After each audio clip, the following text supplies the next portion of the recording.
बिस्मिल्लाहिर्रहमानिर्रहीम। अस्सलामुअलैकुम दोस्तों, मेरा नाम आसिफ खान और आप देख रहे हैं इंडियन मुस्लिम। अफगानिस्तान के गजनी शहर से उठकर महमूद गजनवी फतह पर फतह हासिल करता चला गया और भारत तक पहुंचकर भारत में मुस्लिम हुकूमत की आहट पैदा कर दी। महमूद गजनवी के बाद उसी अफगानिस्तान से मोहम्मद गोरी निकला, जिसने गजनवी सल्तनत को खत्म कर अपनी गोरी सल्तनत कायम कर ली। मोहम्मद गोरी ने भारत की तरफ फुतुहात का ऐसा सिलसिला चलाया कि भारत का सबसे ताकतवर राजपूत राजा पृथ्वीराज चौहान भी मोहम्मद गोरी को ना रोक सका। पिछले एपिसोड में हमने जाना था कि किस तरह पहले मोहम्मद गोरी तराइन की पहली जंग में पृथ्वीराज चौहान से हारता है और अगले ही साल तराइन की दूसरी जंग में पृथ्वीराज चौहान को हराकर मोहम्मद गोरी उत्तरी भारत के इलाकों को फतह करता चला जाता है।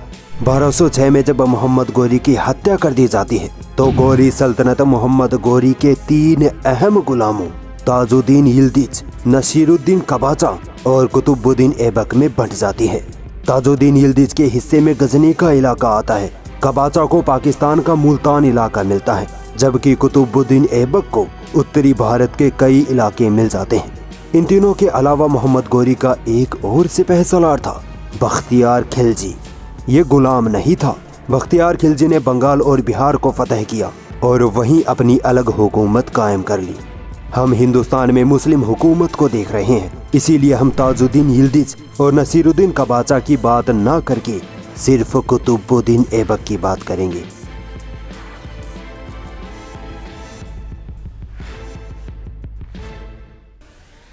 (1192) की तराइन की दूसरी जंग में पृथ्वीराज चौहान को हराने के बाद मोहम्मद गोरी अपने सबसे चहीते सिपह सलार कुतुबुद्दीन ऐबक को हिंदुस्तान के उत्तरी इलाकों की हुकूमत सौंपकर वापस अफगानिस्तान चला जाता है। कुतुबुद्दीन ऐबक अपने मालिक मोहम्मद गोरी के नक्शे कदम पर चलकर भारत में मुस्लिम हुकूमत कायम करने में मशगूल हो जाता है। कौन था कुतुबुद्दीन ऐबक? कैसे एक गुलाम ने भारत में दिल्ली सल्तनत कायम की और अजमेर के 2.5 दिन के झोंपड़े से कुतुबुद्दीन ऐबक का क्या वास्ता था?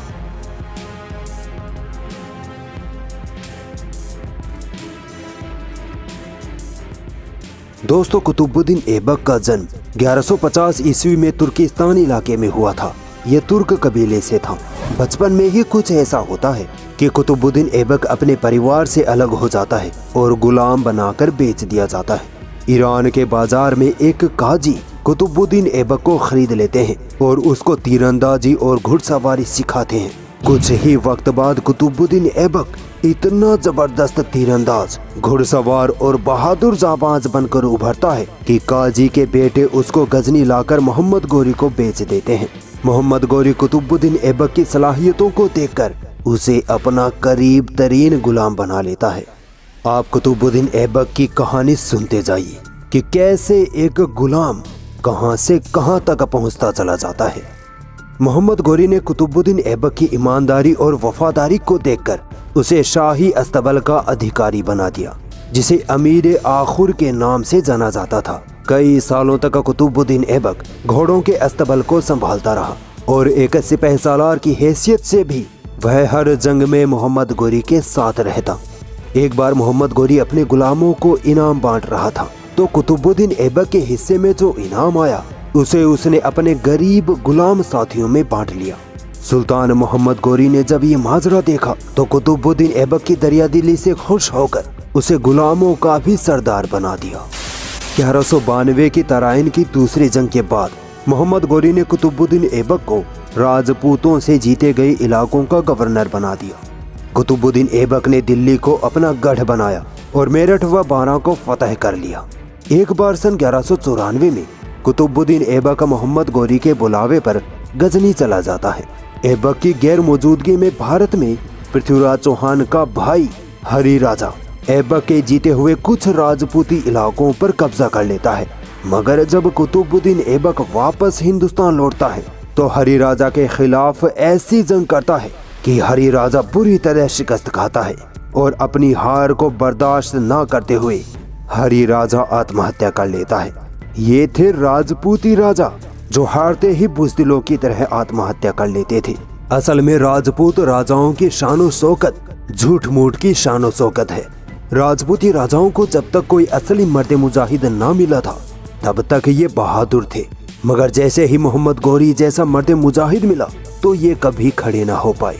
हार जाते तो आत्महत्या कर लेते, अपनी औरतों को भी आग में कूदकर आत्महत्या करने पर मजबूर करते। मुगलों से लड़ना ना पड़े इसलिए अपनी औरतों की शादियां मुगलों से करा देते। सच कहूं तो राजपूती राजाओं की बहादुरियां सिर्फ किस्से कहानियों और फिल्मों में मिलती है, असल इतिहास में नहीं। खैर, कुतुबुद्दीन ऐबक भारत में अपनी जीत का सिलसिला जारी रखता है और भारत के शक्तिशाली हिंदू साम्राज्यों चहमांस, गढ़वाल्स, चालुक्याज और चंदेलों को अकेले ही शिकस्त देता चला जाता है और अपनी सल्तनत का दायरा बढ़ाता चला जाता है। सन 1197 ईस्वी में कुतुबुद्दीन ऐबक ने माउंट आबू में चालुक्य सेना को हरा दिया। इस सेना का राजा था भीम द्वितीय। ये वही भीम द्वितीय था जिसने 1178 में अनहिलवाड़ा में कसारदा की जंग में मोहम्मद गौरी की छोटी सी सेना को हराकर अपने आप को भारत का सम्राट समझ लिया था।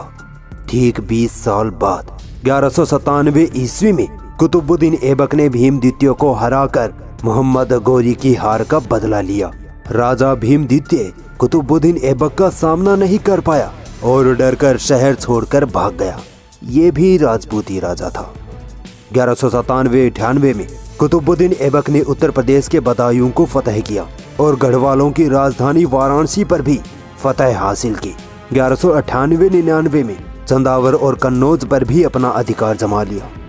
1206 में जब मोहम्मद गौरी की मौत हुई तब तक कुतुबुद्दीन ऐबक भारत में मोहम्मद गौरी के सिपहसालार यानी सेनापति की हैसियत से हुक्मरानी कर रहा था। मगर मोहम्मद गौरी की मौत के बाद भी कुतुबुद्दीन ऐबक ने अपने आप को सुल्तान ना कहकर मोहम्मद गौरी का गुलाम ही कहा और कहा कि मैं सुल्तान मोहम्मद गौरी का सिपहसालार हूँ, ना कि कोई सुल्तान। जरा इस वफादारी का अंदाजा लगाइए। कुतुबुद्दीन ऐबक ने अपनी अलग रियासत कायम कर ली थी, मगर फिर भी मोहम्मद गौरी के मरने के बाद उसने मोहम्मद गौरी की जगह लेने की कोशिश नहीं की। 1206 में कुतुबुद्दीन ऐबक को मलिक यानी राजा कहा जाने लगा। भले ही वो हुक्मरान था, मगर कागजी तौर पर वह एक गुलाम था और गुलाम होते हुए वह वो सारे काम नहीं कर पाता था जो एक सुल्तान कर सकता था। इसलिए अब उसे इस गुलामी से आज़ाद होने की ज़रूरत महसूस हुई। चूँकि वह मोहम्मद गौरी का गुलाम था और मोहम्मद गौरी मर चुका था, इसलिए अब मोहम्मद गौरी का कोई रिश्तेदार ही कुतुबुद्दीन ऐबक को आज़ाद कर सकता था। अतः 1208-9 में मोहम्मद गौरी के भतीजे गयासुद्दीन मोहम्मद ने कुतुबुद्दीन ऐबक को गुलामी की जंजीरों से आज़ाद कर दिया और अब कुतुबुद्दीन ऐबक एक आज़ाद हुक्मरान बना और अपने आप को सुल्तान कहा जाता है कि कुतुबुद्दीन ऐबक ने कभी भी ना तो अपने नाम का खुतबा पढ़वाया और ना ही अपने नाम के सिक्के चलवाए। कुतुबुद्दीन ऐबक एक गुलाम था, इसीलिए भारत में उसकी सल्तनत को गुलाम सल्तनत, गुलाम वंश या ममलूक सल्तनत कहा जाता है।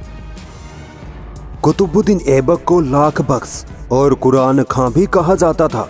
लाख बख्श इसलिए क्योंकि वो इतना दरिया दिल इंसान था कि गरीबों में एक साथ लाखों रुपए खैरात कर देता था और कुरान का इतना शानदार कारी था कि उसकी आवाज में कुरान की आयतें सुनने वाले लोग रो पड़ते थे, इसीलिए उसे कुरान खां भी कहा गया। कई लोग सोचते हैं कि कुतुब मीनार कुतुबुद्दीन ऐबक ने अपने नाम पर बनवाई थी, जबकि ऐसा नहीं है। कुतुबुद्दीन ऐबक ने कुतुब मीनार ख्वाजा कुतुबुद्दीन बख्तियार काकी के नाम पर बनवाई थी और इसे 1192 की तराइन की जंग की फतह की निशानी के तौर पर बनवाया गया था। कुतुबुद्दीन ऐबक के दौर में कुतुब मीनार आधी ही बन पाई थी।